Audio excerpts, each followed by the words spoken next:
Hello everyone, this is Rhyes and welcome back to my channel. I know every one of you is now thinking and looking for a perfect gift this Christmas. And syempre yung very affordable and very swak lang sa ating mga budget. That is why I decided to share with you my chocolate chip cookie recipe.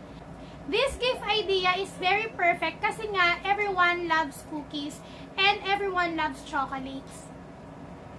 And syempre, matutuwa yung pagbibigay nyo nito kasi pag nalaman nila na ikaw mismo yung nag-bake at gumawa ng cookies na to. You can easily personalize or customize itong gift na to by purchasing Christmas cookie boxes and ribbon online and mga baking stores na malapit lang sa atin.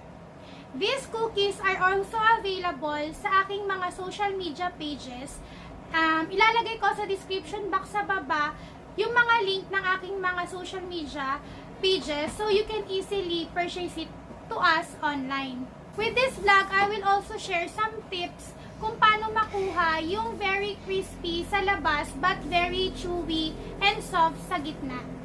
So let's begin with our vlog today, but before we proceed, please don't forget to subscribe to my channel. It's rhyesbakes.